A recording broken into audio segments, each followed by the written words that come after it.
set these here in case anyone, files in a little bit late.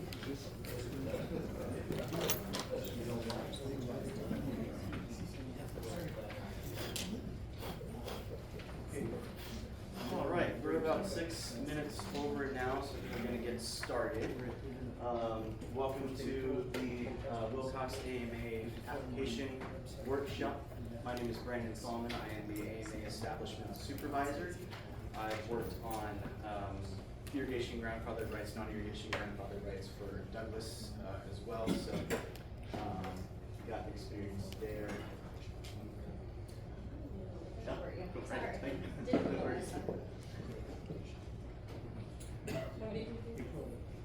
Yeah. Hi everyone, I am Madison Moreno. I am the AMA Establishments Coordinator. I mainly work on the management plan, so I will be mainly speaking at the next workshop after this. I work on applications with Brandon as well. All things of all sorts, so ask me questions as you like. Can you speak up please for the side of the room? I couldn't hear everything. Yes, of course. Again, my name is Madison Moreno. I'm the AMA Establishments Coordinator. I work on management plans, so I will be mainly working on the workshop after this meeting, the agricultural workshop at 1 o'clock. But if you have any questions, please send them along. Thank you, Madison. Okay. All right, so today we're going to talk about the application, grandfathered rights, and we're actually going to go through every single question on the application just to make sure it's fully understood and you guys have the best information you need to fill out the application confidently. But first things first, the reason I say that is because we are actually limited on how much help we can give you guys. It is legal advice at one point, so we do have to show this slide. This is for informational purposes only, and it's our chance to receive public feedback. It's not intended to provide comprehensive guidance for legal issues or anything like that. If you have specific legal questions about your situations, it might be a good idea to consult a water attorney. Just gotta say that to get that out of the way. Alright, so there are 3 big definitions that you need to keep in mind while filling out these applications. The reason for this is because we want you to determine whether or not you need to apply in the first place. So our first definition is irrigation. The department has a standardized definition for this to determine who is and isn't irrigating. And that is the application of water to 2 or more acres of land to produce plants or parts of plants for sale or human consumption. If any of that doesn't apply to you, it might be good to determine whether or not you need to apply. Our second definition is an exempt well. That is a well with a pump capacity of 35 gallons per minute or less, which is used to withdraw groundwater for non-irrigation purposes. Good, no worries. So an exempt well may not exceed 10 acre-feet per year for non-irrigation purposes, other than domestic use in stock watering. So what that means is generally if you are using water for your household or something that's not irrigation, and it's less than 10 acre-feet per year, or less than 3.25 million gallons, you likely do not have to apply for grandfathered right, because that is an exempt use. Oh, it's like full screen.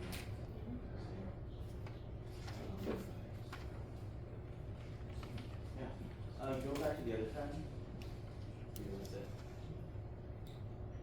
Oh yes, click on the thing again. Go back to the tab. Click on the application.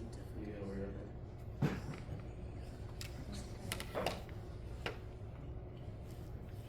Sorry about that.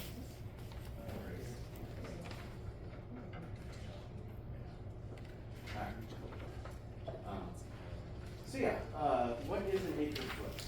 Basically an acre foot is the amount of water needed to cover 1 acre of land in 1 foot of water. So that equates to about 325,000 gallons. So, next slide. Alright. So we do need to mention substantial capital investments. Basically, what substantial capital investment is, the department's acknowledgement that when an AMA becomes a thing, there could very well be folks working on preparing their land for irrigation. Since it is a very sudden designation event, we understand that this could cut people's plans off for preparing their land for irrigation. This is why we have something in statute that allows us to accept substantial capital investment as a method of grandfathering in acres that didn't have that irrigation history. These are very, very complicated, very fact-based, very case-by-case basis. So it's really tough for us to make any substantial capital investment recommendations for individual circumstances. And because of that, if you do need to file for substantial capital investment, we ask that you just include as much information as possible as far as what work was done on the land to prepare for irrigation. So property owners who believe they qualify for SCI must submit the attachment A along with their grandfather rights application. And obviously we'll evaluate each application on a case-by-case basis. Specifically in statute, it says acres of land will be deemed to have been in irrigation if substantial capital investment made between October 23rd, 2019 to October 23rd, 2024 with a subjugation of such land for an irrigation use. Some things include on-site irrigation distribution facilities, well work, well drilling, things like that, which were substantially commenced before the AMA hit. So, all right. So what types of grandfathered rights are there? So there's irrigation and non-irrigation. Irrigation is easy. We call up the IGFR or irrigation grandfathered right. This allows the holder to irrigate acres of land that were irrigated in the 5 years preceding the designation procedure. So October 2019 to October 2024 is the window of time that you can grandfather in historically irrigated acres. These are tied to the land, so as soon as grandfather right is achieved, it stays with that land forever, no matter who owns the land after that. Type 1 and type 2 are considered non-irrigation grandfather rights. So any other water use that exceeds 10 acre-feet per year, that's not for an irrigation use. So type 1 is based on the retirement of a previously irrigated right. And type 2s are based on historical use of non-irrigation water. So this is a right that can be used for non-irrigation purposes, based on non-irrigation pumping in the 5 years preceding the designation of the AMA. So same time frame, same time window, but a different type of water use, non-irrigation.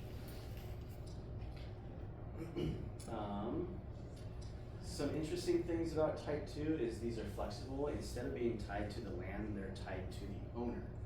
So ownership of that right can be transferred to someone else.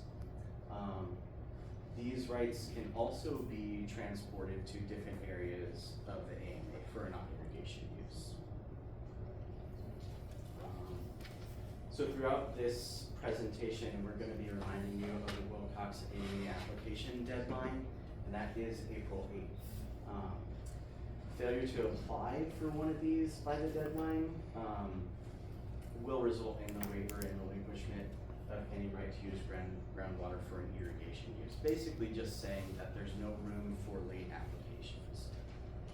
Unfortunately, there's nothing in statute that tells us that we can accept late applications. So it is best to get your application in before the deadline.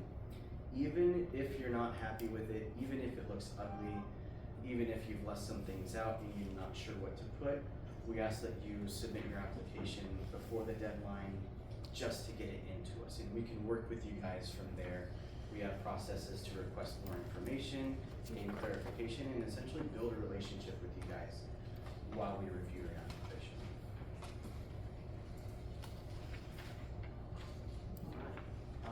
So just a summary here, so irrigation grandfather rights are based on historically legally irrigated land between October 23rd, 19 and October 23rd, 2024.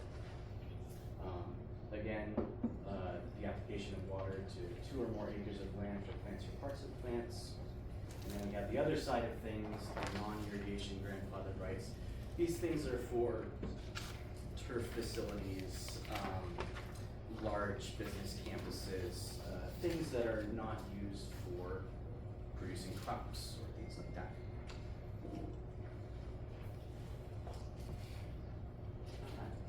So how can you submit your application? There are a bunch of different ways. We realize that people prefer different ways of communication and different ways of submitting papers, things like that. So first option would be to mail it in, which is totally fine. You can also submit it to us via email. Let's see. I think we have that email on the latest slide. So we accept them through email. We accept them through snail mail. Those applications can be found on our website, azwater.gov. Go over to our Wilcox AMA page. The SCI attachments can be found there as well. All right. So we are going to talk about the application itself. So again, you can submit your application in a number of different ways. There is a fee that needs to be sent in with the application. It's just $75. You can either call us over the phone and we can take that over the phone, or it could be a check sent in with the application.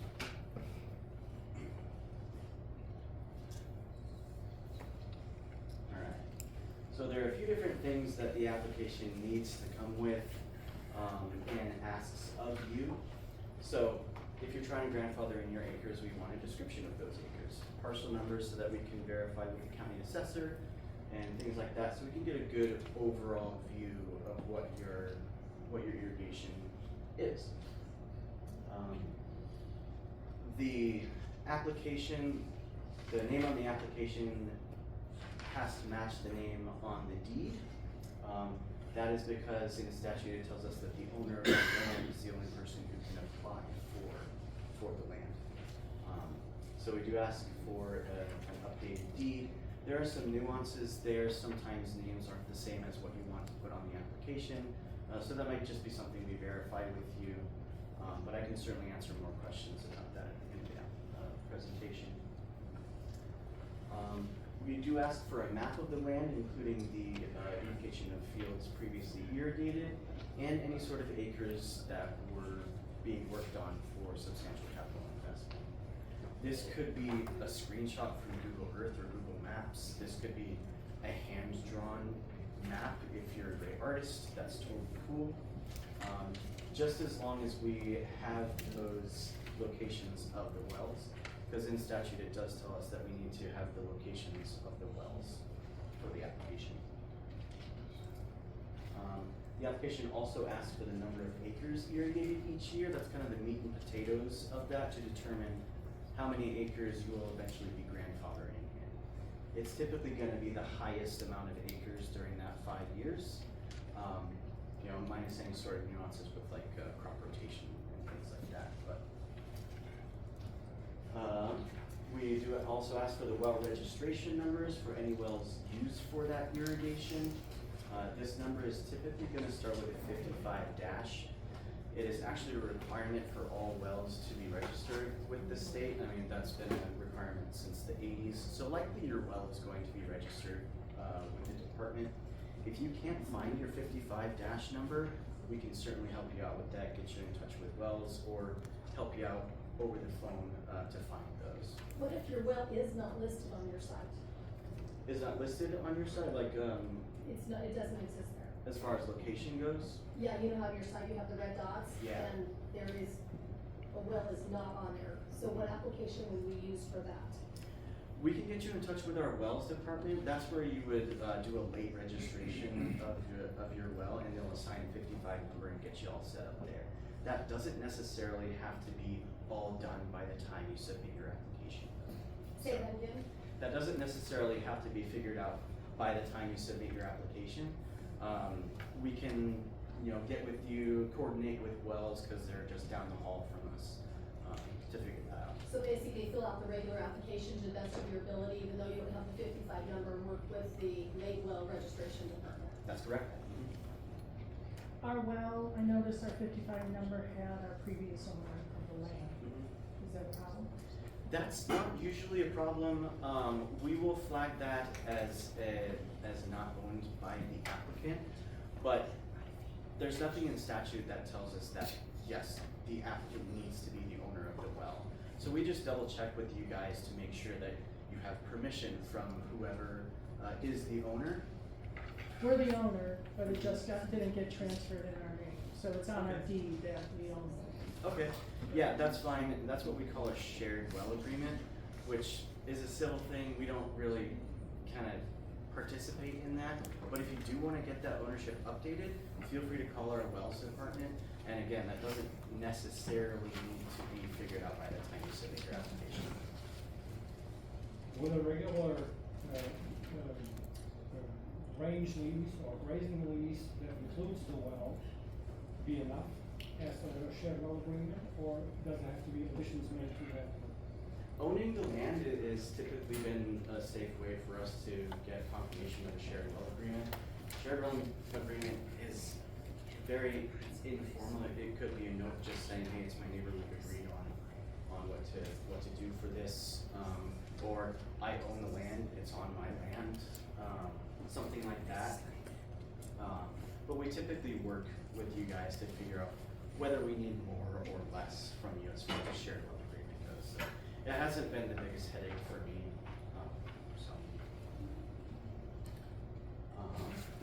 If applicable, additional documentation for substantial capital investments, but we'll get into that here in a little bit. Alright, so yes, here we go. Paper applications can be submitted to our email address. EARP stands for Electronic Annual Reporting Portal at azwater.gov. You can mail it to our 1802 West Jackson Street address, or you can come in person and hand deliver them to us if you like. That is different from our mailing address. That is our 1110 West Washington Street, Phoenix address. So of course, after an application is submitted, we'll start review as soon as we can. We can't start review until we receive payment though. So it's best to give us a call or send a check with the application as soon as you can.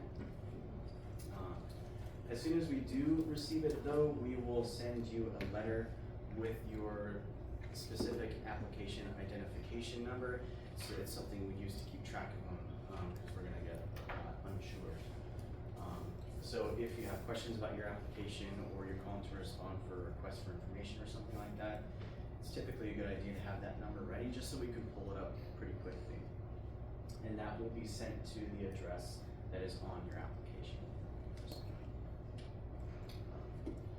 So we do ask that applications are fully filled out to the best of your ability. But again, if it's down to the wire, if it's the day before, the week before, and you just need to get it into us, that's totally fine. If you are applying with substantial capital investment, make sure that that form is attached to that. And again, April 8th deadline is coming up. That's why we're gonna be ramping up these application workshop meetings, so expect more really soon. Next slide. Alright, cool. So we've all been waiting for each question of the application. So this is a simple one. One thing to note though is what you see here, what we see here for the name field is what we're planning on putting on the eventual certificate if it's awarded. So just be careful with that. If it doesn't match the deed, of course we'll reach out to you and just, ask for additional documentation if needed. But just keep in mind that what we see here for the name is what we'll see on the certificate eventually. And then the rest is pretty self-explanatory, mailing address in case we need to send request for information letters, and email for a little more convenient mode of communication. And would that be a personal name or a company name, or whoever is the deeded owner? Whoever's the deeded owner, if you would like it to be different than what the deeded owner is, you can certainly give us a call and explain that to us. But it can't be that a company owns it, but the company name. What if you have several contiguous parcels that you want a water right attached to the substantial capital investment or vice versa? As one block, do we do a different application for each entity, or how would that be handled? It's a very good question. So what you're referencing is what we call a farm unit. So different properties all contiguous to each other. If you have 5 or 6 parcels that are all touching each other in some sort of way, those can all be grouped into one application. Where it gets hairy is if those are non-contiguous, whatever chunks or whatever parcels that you're applying for need to come in separate applications. The reason for this is because if you decide to submit an application, 5 different applications for 5 different parcels, and those are awarded, you will have 5 different rights to report each year. Whether that's convenient to you or not is really up to you. We don't really kind of push folks in either direction, but it's definitely an option for you guys to let that way. Sorry, go on, second. So what, if you bought those parcels in different years, let's say in this 5-year period that you got listed, say you bought something in 21 and planted trees there, and then you bought something in 23 and planted trees. On your initial application, how are you gonna do all that? If you're gonna put all these parcels in one application? We will actually get to that. I'll explain that in a future slide here, just a couple more slides. Yeah, but we'll get back to it. So contiguous parcels that are deeded, but It doesn't matter, as long as those deeds for the parcels are included, that's fine. Okay, cool, so yeah, this is where we grab the parcel information, just general information, of course the parcel number, a short legal description, it doesn't have to be a novel like you see in your deed. We have room for 2 parcel numbers on this application, but we also have some resources online right next to the applications, where if you have 15 different parcels, we have a sheet for that, with multiple slots for you to put parcels in. So that is something you can print off or request from us. Excuse me, and that contiguous parcels, each parcel still needs to be listed though, right? Correct, yep.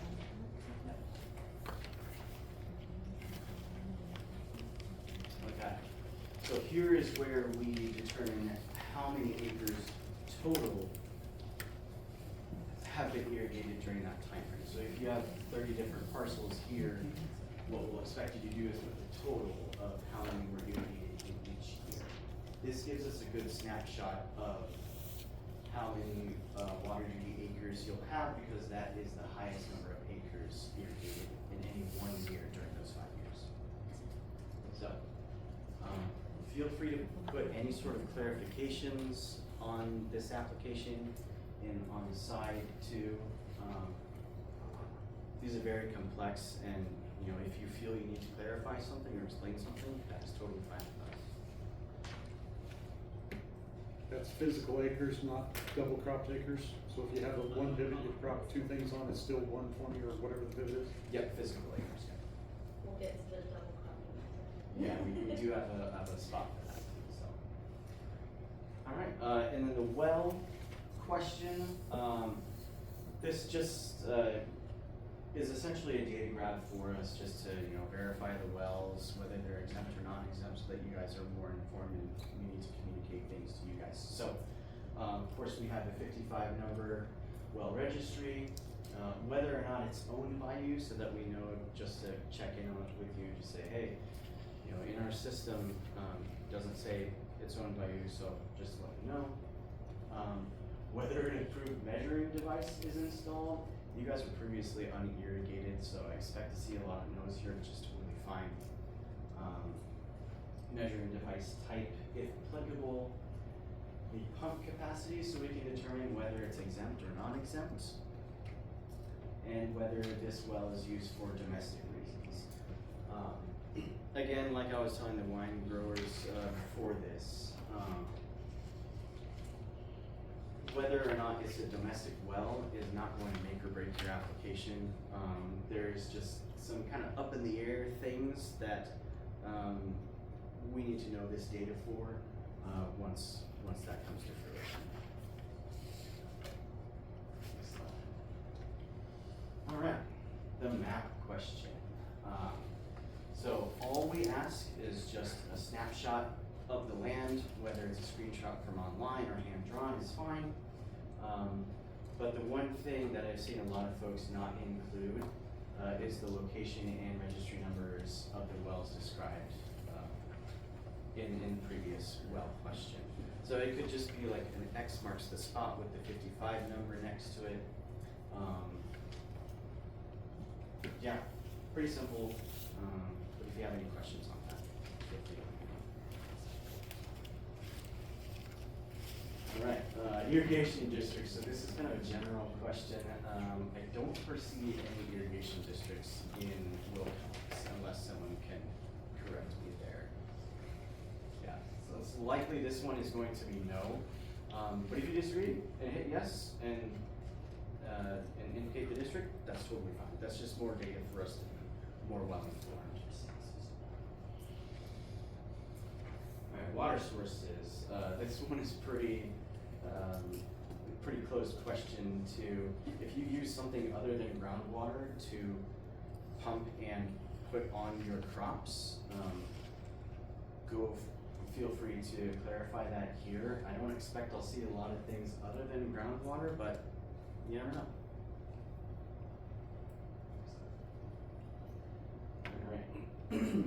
So ownership, this one doesn't really have a whole lot of bearing on your application itself. It just gives us an idea of maybe how well you know the information, or if you bought it in 2022 and it had been irrigated for a while, we could reach out and say, hey, are you able to contact the previous owner for some more information so that we can get more acres grandfathered in for you? So this is just kind of for our use to check with you to see if there's a way we can get more data from you. All right, crops question. This is probably the more complicated question on the application. So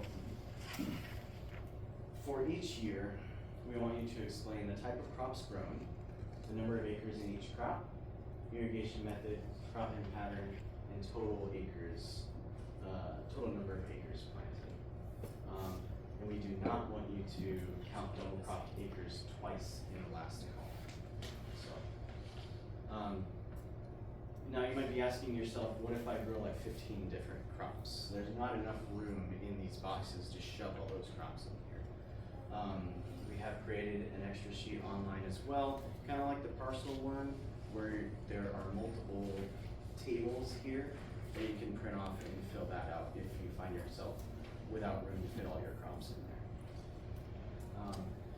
Irrigation method could be anything from, how do you apply water to your crops, whether that's flood, drip, pivot is fine.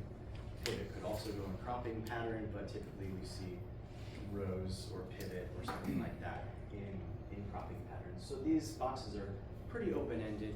There's a good amount of room for you guys to explain if it's something kind of crazy. My application is going to be SCI completely. Sure, you want this information for and Yes, that's a good question.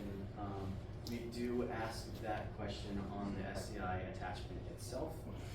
So I don't expect you would have anything to put in here since this is only related to historical use.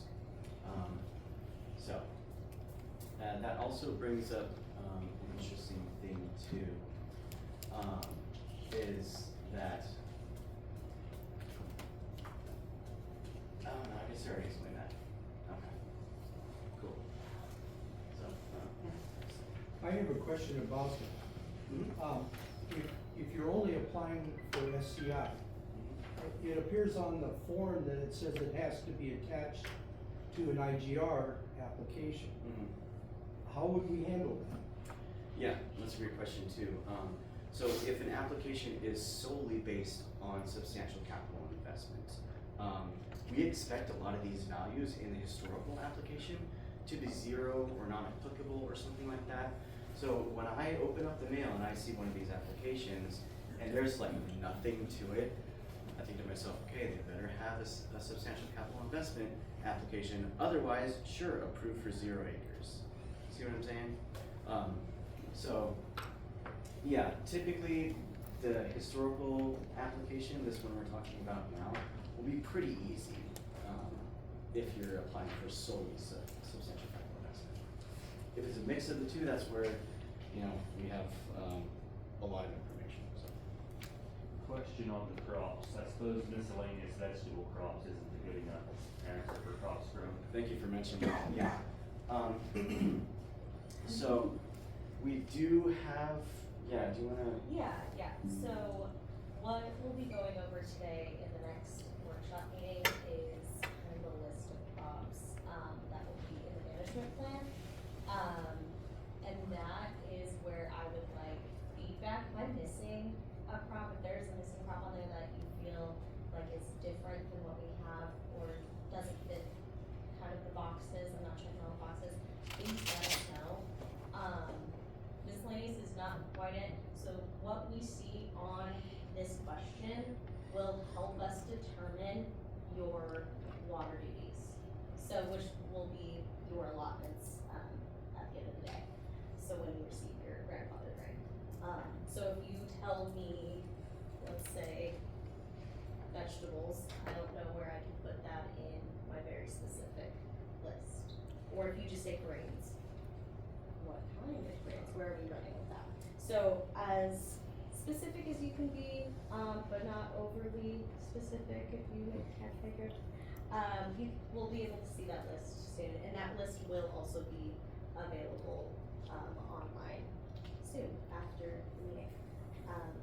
So take a peek, take a look. Specific like corn, barley, wheat, things along with alfalfa, we're looking at. Pecans, we go pecans with and without ground cover. So that is a specific thing that is different with that value. So, Are we gonna go over that list in the next meeting? yes, we will be going over the list of crops, in the next meeting at 1 o'clock. So if you all have questions with that, please. go ahead. Did I see a question over here? That's what I would do the next one. Perfect. Alright. Cool. Alright, so this is the quantitative question for groundwater use. Again, since you were previously unregulated, this question might be tough to answer. Estimations are totally fine. Estimations based on the amount of consumptive use in the next meeting is certainly fine to calculate with. This is just for us to get an idea of how much water has been used so that we can better inform management plans and everything else going forward for the AMA. So typically we'll only see groundwater. If you have some sort of like surface water type thing going on, feel free to clarify that. Effluent, other, everything's fine to put in here. Alright, so additional information, this is, toward the end of the application, and it's our chance to kind of just learn a little bit more about what's going on in the AMA as a whole. Lined ditches or pipes, typically points to substantial capital investment activities, so feel free to put that there. Pump back system is something that's good for us to know. If you had leveled any of the acres, but again, if you put that there, you're likely applying for substantial capital investment, so it's kind of like a double up on the data graph. And any sort of other thing that you feel would be good to communicate to us. So there's a a lot of open-ended questions in here, which is why we encourage you to not go crazy with it. You know, clarify what you need to clarify, but don't lose your mind over the sheer size of the application. Again, if you just need to get it into us, get it into us. And if there's anything we need to know, we'll do the work to ask you those questions.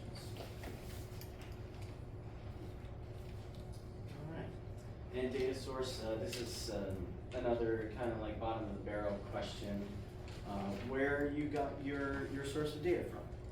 That could be ASCS, district records, farm records, personal records, or any sort of other thing that you use to keep track of data or something like that.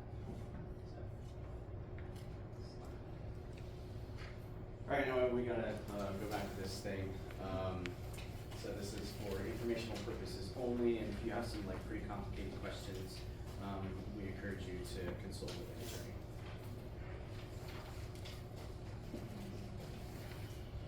Okay, so our time, let's see, we go till 12?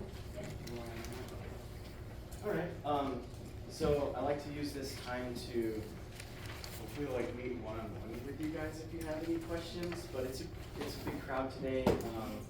So I think what we'll do is take questions from you. How long will it take for the application to be approved? So there is a statutory deadline that we need to adhere to. So the deadline is on April 8th, and then after that, there is a mandatory objection period that we have to abide by, and that is where we put all the applications online for public review. And that is a 6-month period, and only after that can we start issuing grandfather rights. So it'll be around October. I am changing names of the ownership of the property, Okay. but it's still me. Mm-hmm. So how do we, does it matter? Do we need to indicate that, or? If you can get your deed updated in time, that's totally fine. But we will flag that as, not matching the name on the application. We just let you know? Yeah, Okay. yeah, that's fine. You can put a little note there saying subject to change. So this might be legal advice, I don't know, but we have a little, Sure. we have a little 4-acre corner that I cleared right back in 2020 already, where I want to grow these miscellaneous vegetable crops. But I haven't irrigated every corner of this 4 acres in that, in the 5-year period. So do I need to add an SCA application to that, or how is that going to be? How do you decide what's grandfathered and what's not? If those acres would not otherwise be grandfathered in based on historical use at any point between 2019 and 2024, it's definitely a good idea to think about substantial capital investment, especially if that work happened in that same time frame. It is one parcel, and I have irrigated part of the parcel, just not every corner of it. Right. That's why that SCI is an attachment, Sure. so it can be a combination. Gotcha. Yeah, it sounds like It's a yours. little more complicated on everyone's end, but it is. The acres specifically, yes. Yes. If you were gonna err on too much information or less information, what would you prefer to see? Too much information. You'd prefer not to have, or? We would prefer to have more information than not enough. Right. Just against, almost against our will on that one. Well, sometimes if you put too much in, people just shut down, so No. we have to find a balance is what you're trying to say. Of course. We're not allowed to shut down. No, we're not allowed to do that. We have the power to do these applications. But no, we ask that you include as much as you can. Anything that doesn't make sense, please give us a call, send us an email. We're more than happy to walk through any of these crazy questions with you. Especially if it's SCI, substantial capital investment, especially if it's that, if More you're- more is better than not on the end of substantial capital investment. yeah. Yes. I would say for applications without SCI, it's a lot easier to overproduce information. Cause it's basically just looking at whether or not those acres were irrigated during that time frame, which the map, and we do GIS review, things like that. So it's not super necessary to include extra information for the non-SCI ones as it is for the SCI ones, but don't let that stop you from trying to clarify things you feel should be clarified. What's the definition of SCI? Substantial capital investment. Which is what? It is in statute, so we have, specific guidelines within our statutory kind of timeframe. Not really what is substantial capital investment of specific things. There are listed things within statute, like fencing, well work, land clearing that are listed. There can be a multitude of things that should be Is considered. that documented in your website? There is information available on our website for substantial capital investment. We really just say include anything that you feel, Purchase price. yes, Mhm. yes, Especially purchase. yes, especially. We ask that you include receipts, estimates, quotes, invoices, anything that you possibly, like any narrative too as well. We always ask that you include a narrative, to explain your situation as well. So if I can follow up, that's a very good question.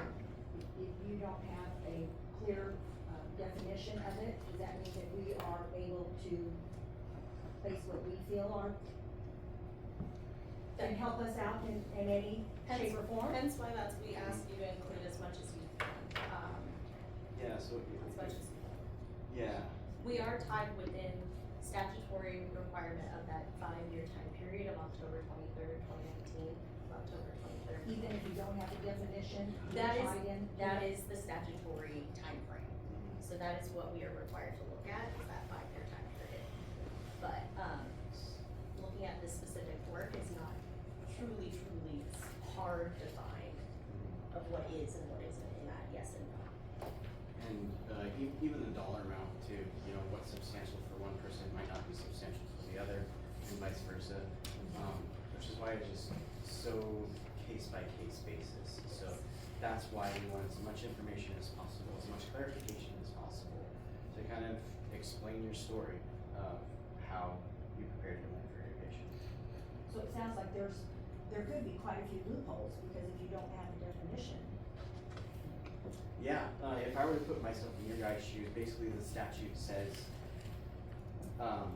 costs incurred to subjugate the land for irrigation. So there is sort of this air of whatever it is needs to have been at least related to irrigation. So those are things that you can certainly submit and we'll look at it, but that, you know, doesn't guarantee that, you know, we'll determine that it is. So it's just so case by case basis. But you're encouraged to, if you feel like it was, submit it 100%. So how well is going both domestic and the irrigation shown on this, when we do something? One is for domestic and one's for irrigation. Yeah. So meter domestic separately from irrigation. Yeah. As in regard to the flow meters, and I know you did a year's worth of data, if you experience problems with your flow meters, whereas you're not gonna have accurate data, We propellant do. versus sensor, we had to change ours out, so we're gonna have some not accurate data, how does that work out? That is okay. We have a form available on our website that is a meter malfunction form. If you type in the search bar, it should pop up. It's kind of hidden, so easier to look at in the search bar. It does say you have to submit that to the department within, I wanna say 30 days, 15 days within the malfunction of you discovering that malfunction. Well, we haven't done that. That is okay. We Just understand, FYI. we understand this is new information, that's okay. It's just so that we know that when you submit, a report to us and that we know there's a discrepancy and it's okay. So it's within 30 days? It says on the app, on Okay. the form itself. It's been a minute since I looked at one of those forms, but it does say. And another question, when you combine maybe SCI versus, let's say you have a farm, and it's running properly, but let's say you have a well go down, or you have to replace a well, so your water usage is gonna be, you know, incorrect for a period of time while you're doing SCI, so how do those combinations work on the application? So submit SCI because you have your water rights to be higher, knowing that you were not watering because of an issue with the well? How I like to explain it is the irrigation grandfather right is the physical footprint. Okay. So it's the land itself. It's however much water you apply to the land itself. That irrigation grandfather right gives you the ability to use water on that land. The well really doesn't. It gives you the ability to use that well eventually and where you would like to use it. But that right is that footprint. So it's not gonna affect anything, whether it's one, okay. So as long as you have used water within that 5-year period on that land, that is historic irrigation. And that is a surefire way to get your acres grandfathered in. I'm sorry, I didn't hear you. That is a surefire way to get your acres grandfathered in. That's essentially guaranteed in statute. If you water within the last 5 years. One thing I will mention is at the very last page of the IGFR application is a lot of great information on where you can find those specific data points put in there. You know, links to county assessors, we have links to our wells website on the website, all sorts of great things. So check that out if you are confused. It goes question by question too and explains things. So that's a great resource for it. So I leased a piece of ground from my neighbor for grazing cattle, and he's got a well that I've been pumping in my farm. We have a written agreement, a lease agreement, that says this for the well, this for the grazing, whatever. How do we make sure that we continue to be able to use his well and he can continue to use his well for grandfather rights, or I don't know how you, what do you do with this well on my application, or he has to fill it out, how does it work to where we can continue using that water when none of that water's been on any of his ground? Yeah, so you said you leased to or from? I leased from a neighbor. Okay, so your neighbor is the owner of the land? Correct. Right, so it would be the owner of the land that needs well, The owner of the land needs to be on the application itself, so the Yes. name and the deed need to be the owner of the land. So we're not farming any of that land. We're just getting water off of it. The water's coming from his farm or And his it's ground. only being used for animal consumption, or is it being applied to the land at all? It's irrigation to my farm, not Yes. to his farm. and you own your farm? I own my farm. Okay. Well, the bank owns my farm, but Okay, okay, right. gotcha. Yeah, so whoever's land it is that the irrigation is occurring on Uh-huh. will have their name on the application. Who uses that well or not doesn't really matter too much. We'll flag it as different ownership from the name on the application, but a lease agreement, something So like it that. needs, his well needs to be on my application. Correct, okay, yeah, perfect. Got it As up. soon as you get your number. About 5 minutes left for any sort of last minute questions. Well, yeah, but So, right, as soon as we get. I've got a well question as well. Okay. When I look at the map on mine, number one, I don't have them in my name, so I know I need to get that fixed. Sure. But even when you go down to where they are, I'm hard put to account for all the wells that I have Okay. and say which one is which. Yeah. So, and you went onto the map on the website? Oh, yeah. I got a whole list. That's data right there. So, well, one thing to note is that if you see the little red dots on the map, sometimes, well, the red dots are there because we can only locate them by cadastral. So we don't have exact locations of those wells. So any wells that are located in the same cadastral could very well be under that same red dot. So if you click on the red dot, there are some arrows to cycle through all the wells in that cadastral. So that could be where you're seeing the difficulty there. Well, no, the red dot is exactly that well. However, it could be, physically, the well could be all the way over here on the map, or all the way over here, but the red Half mile dots or a here. mile away? Yeah. Yeah, That- the locations aren't exact. Our locations are not exact on that map. Well, I would love to have exact locations on there, trust me, it makes our life a lot easier, but, it's just not how we collect data. You can't trust the drillers, right? Oh, yeah. It's just how we've collected data over time, it's not exact location. So when you get my map that I have marked at well number 4 is right here, Mhm. and there's nothing within a quarter mile, half mile on your map, is that gonna be a problem? That's fine, we actually are going to defer to your guys' data that you send us, because you guys know your property better than anyone else in Webb as well, so. So just put a mark, put the number, and send it. Yeah, Sounds like it. yeah. So we have a well that used to be on the map, and it has disappeared from the map. Is that a well department question, or do you know Yes. what's going on there? Yes. Yeah. I believe you had a question. Is there a separate form for the SCI application and code? Do you have that? We do, yeah, Yes. I'm sorry, I forgot to grab those out. It is an additional, so make sure that you submit both together. Can you explain how to, locate our parcels? It asks for, and early on in this, I thought it was the digital decimal, but I'm not seeing that anymore. The, 32 degrees, 57 minutes, 32 seconds, and there's a digital decimal conversion to that. What do you want? Are you talking about the, decimal degrees? Decimal degrees, I'm Okay. sorry, I misspoke. Yeah, and, pardon me, I'm just gonna take a look at this, so we don't have that. I was gonna say, that's not on there. Sure.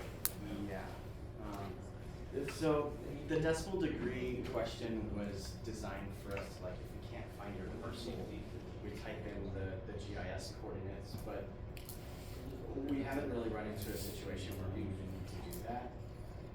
So if it's you- not critical? It's not critical, you can leave it blank if you're feeling, like a completionist, feel free. The parcel number is very critical for us now. The assessor's Yes. parcel? Yes. Yes, it says yes, that's. Can we use the degrees if we're locating wells that are not on there for now? Well, we should be able to get that from your map, right? So wells, we don't need the location other than. They're not on the map. It's on the map. Or they don't have a identification. Well, do you have a registration number under the department? Like 55 dash and then 6 digits registered with the department?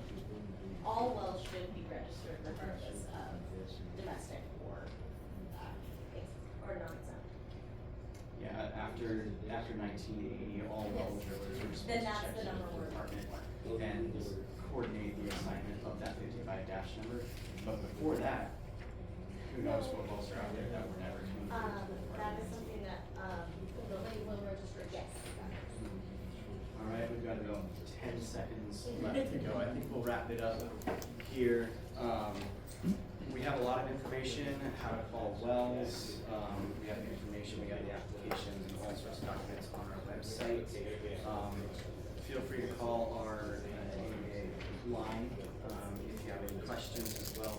602-771-8585. You can find that information on the website as well. So I have some substantial capital investment applications here. Raise your hand if you'd like one. Okay. We also have regular applications if you did not grab one of those. Diploma place interesting, maybe? Diploma place interesting.